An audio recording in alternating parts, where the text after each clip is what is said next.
Muchas gracias, presidenta. Buenos días a todas y a todos.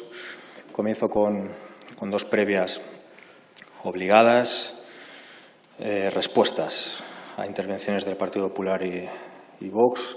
La primera del señor Casado. Le he escuchado decir que ustedes no saben nada de propaganda. Entiendo que se olvidan de Urdaci. Le he escuchado también atacar una vez más al 8 de marzo. Entiendo que siguen utilizando un virus para hacer política o discurso antifeminista. Les pido, por favor, que dejen de hacerlo. La segunda respuesta es para Vox. He escuchado al señor Abascal decir que está mal regular los precios de las mascarillas, porque así hay empresarios que no quieren meterse en la compraventa. ¿Es patriota eso? Es muy patriota decir que eso está mal, regular el precio de las mascarillas. Yo no sé mucho de patriotismo, pero diría que no. Hoy volveré a hablar del ahora y del mañana, pero sobre todo del mañana, así que permítanme que pase directa y brevemente a detallar nuestra posición en el ahora. Nos volvemos a abstener en esta nueva prórroga del estado de alarma que plantean. Una abstención, señorías del Gobierno, más cercana al no que nunca. Y lo hacemos por lo de siempre, porque ni es nueva ni corrige los errores del último mes. Principalmente tres.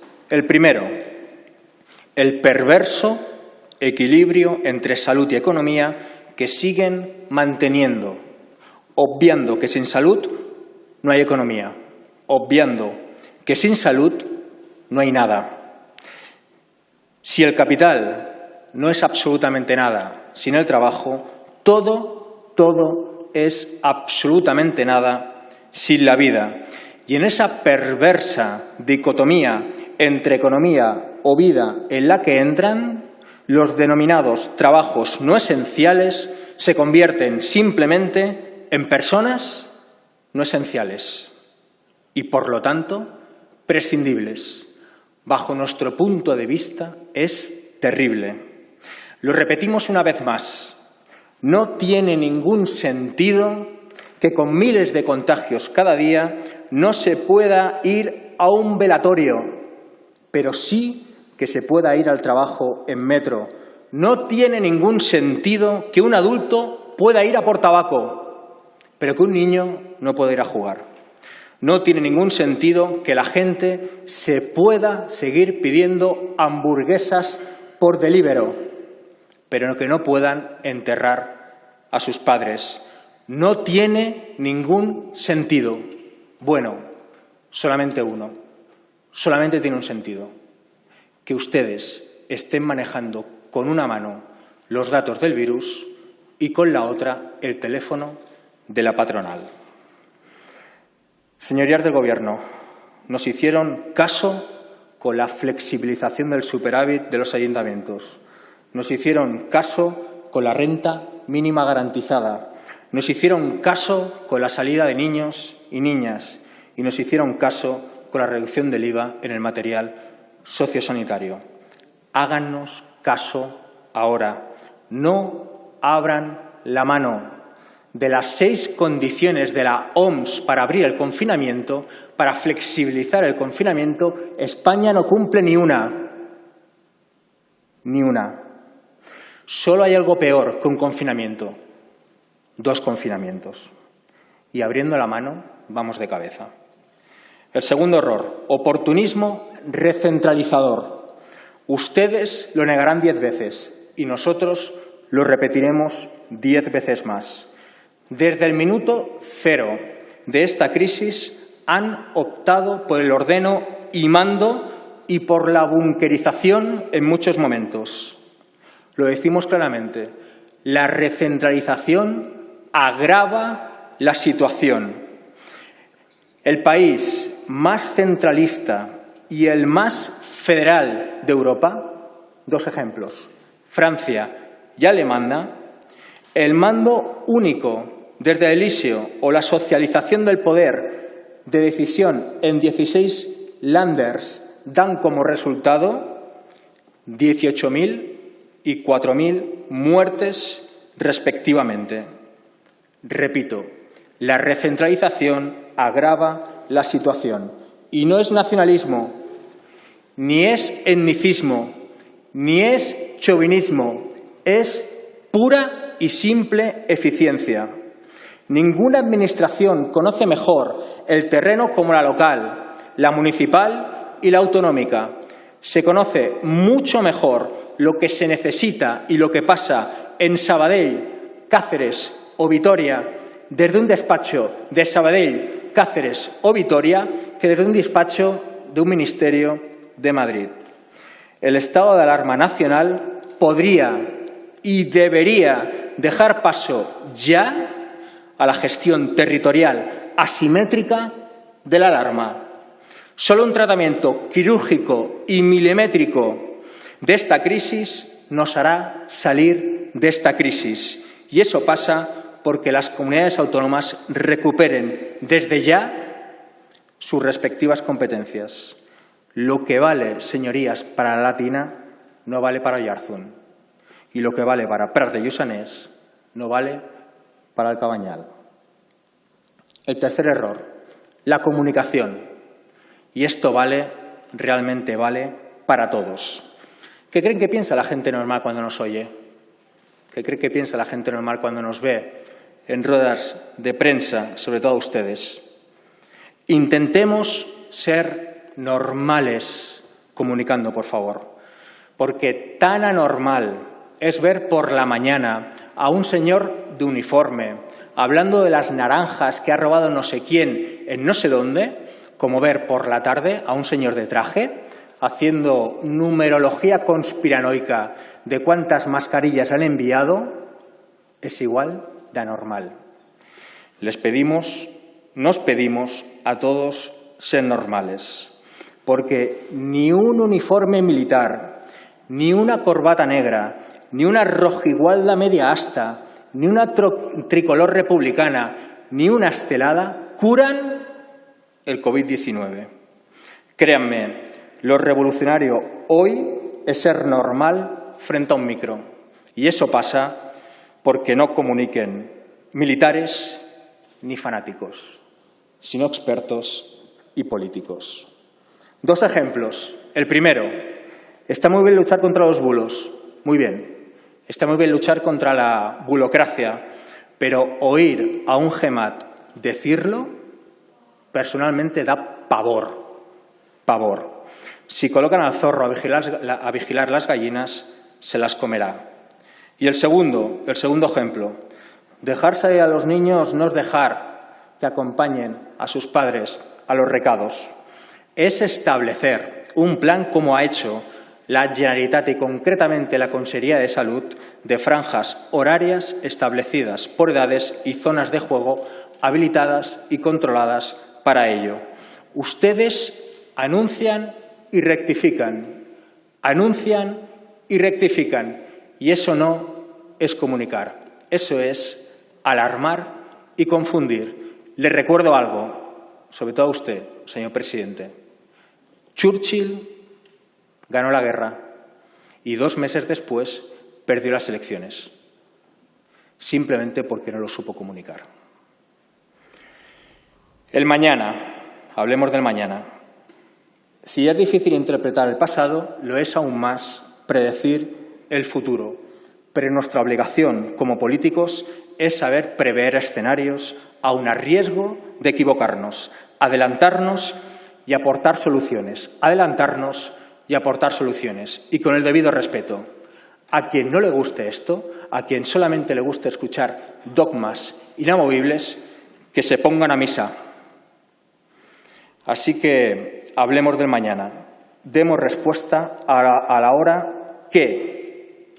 Hoy, aquí, el Grupo Republicano y este portavoz les proponemos, una vez más, un pacto integral por la vida basado en el liderazgo, aquí y allí, fuera y dentro. Pacto integral por la vida fuera. El coronavirus dejará más pobres que muertos. Repito, el coronavirus dejará más pobres que muertos. una caída interanual del PIB del 10% y un paro por encima del 20%. El mayor martillazo económico en 80 años. Y hay que decirlo, ya hay toda una generación perdida que ha tenido que posponer sus vidas constantemente entre la veintena durante la crisis financiera del año 2008 y la treintena durante la crisis sanitaria del 2020. Y esta vez lo del turismo no falla, no valdrá. Las economías litorales basadas en los servicios y en el ladrillo se la pegarán como nunca. Los ERTEs acabarán siendo ERES y los ERES acabarán siendo cierres, tan duro como real.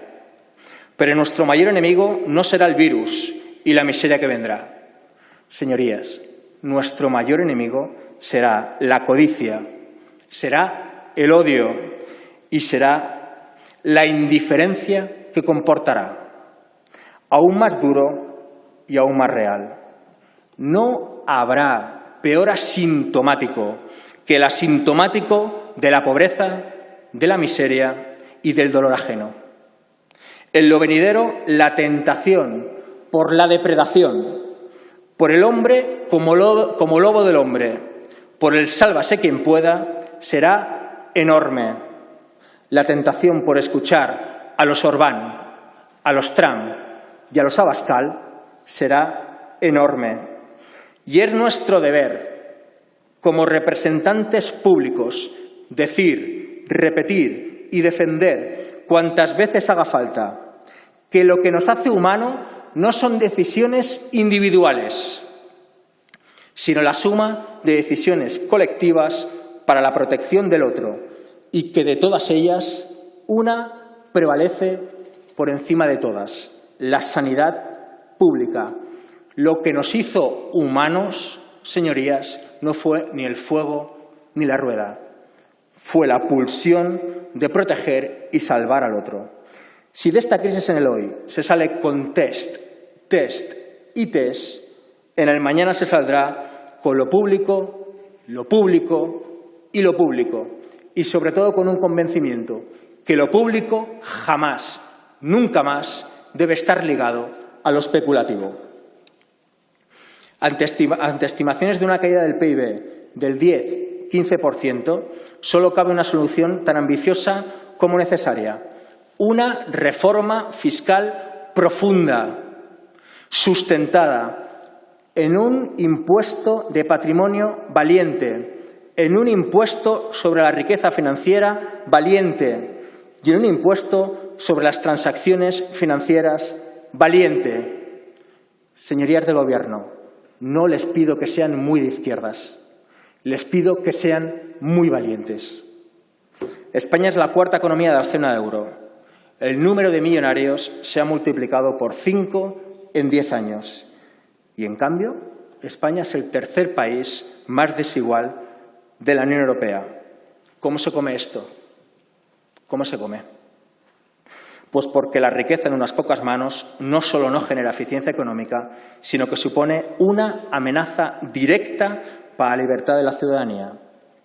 Que el PIB baje no significa necesariamente que el nivel de vida baje. Hay algo llamado reparto justo de la riqueza. Que hoy una mascarilla valga 20 euros en una farmacia no se llama desgracia, se llama sistema. Un sistema que permite que los menos lo posean todo y los más no posean absolutamente nada. Nos dimos cuenta, ha tenido que venir una pandemia para darnos cuenta que no somos antisistema, sino que el sistema era anti nosotros. Y si una democracia se sustenta sobre el criterio de que la mayoría del dinero y no por el criterio de que la mayoría democrática debe prevalecer, simplemente deja de ser una democracia. Y a quien le suene trasnochado todo esto, se equivoca. Leo: la redistribución debe situarse en la agenda. Los privilegios de los más ricos deben ponerse en cuestión. Políticas hasta ahora consideradas excéntricas, como la renta básica o la imposición sobre la riqueza, deben empezar a considerarse. Este es el editorial del poco sospechoso Financial Times de la semana pasada. Señorías, no es que el Financial Times, escribiendo esto, no es que de Guindos, defendiendo una renta mínima, no es que el FMI, hablando de desigualdad, no es que los neoliberales, frente a las crisis, hagan marxistas, es que simplemente saben perfectamente cómo funciona el mundo que han creado y saben perfectamente que ese mundo se está hundiendo como nunca y que solamente caben tres soluciones: políticas fiscales expansivas, consumismo masivo financiado e inducido por los gobiernos y emisión de bonos de deuda específicos de los bancos centrales. Es obligado que Europa esté a la altura y movilice recursos sin precedentes. Hay que mutualizar la deuda. La Unión Europea tiene que ser unión fiscal y unión social. Y Cataluña, España, Francia, Italia y Portugal deben convertirse en un eje indisoluble en la pelea porque no haya condicionalidad alguna en la cesión de ayudas europeas. Dice un insigne europarlamentario llamado Oriol Junqueras que somos independentistas respecto a España, federalistas respecto a Europa e internacionalistas respecto al mundo. Y si lo somos es simplemente porque queremos contribuir a que sean un polo de referencia de derechos humanos, sociales y civiles. Que nadie vuelva a venir con el habéis vivido por encima de vuestras posibilidades. Si esta crisis nos pilla sin respiradores en los hospitales y sin mascarillas en las farmacias, es simplemente por las privatizaciones impuestas por el norte de Europa, por de facto paraísos fiscales como Holanda, aplaudidos, por otro lado, por patriotas, muy patriotas en esta Cámara. Nuestro déficit es el superávit alemán, y así hay que decirlo. Señor Rufián, tendría que terminar, por favor. Acabo, señora presidenta. También les proponemos un pacto integral por la vida dentro. La ceguera y el autismo político e institucional está llevando a absurdos tales como competir por la compra de material sociosanitario. Necesitamos establecer mecanismos de mutuo reconocimiento, colaboración y acuerdo institucional que permitan, señor presidente, cosas como volver a la mesa de diálogo y de negociación. Bajo nuestro punto de vista hay que hablar de vida, pero también hay que hablar de política. Si queremos abrir un nuevo tiempo, abrámoslo de verdad. Ya hicieron aquello de esto no toca con la Comisión de Investigación del Emérito, no lo hagan con la mesa de diálogo y negociación. Señor presidente, le insto desde aquí a volver a convocar la mesa de diálogo y de negociación en cuanto el estado de alarma termine y, en cualquier caso, no más tarde de junio de este mismo año. Política, política y política. Lo público y lo público. Y una idea para comenzar con todo esto. República. Repúblicas. Muchas gracias. Gracias, señor Rufián.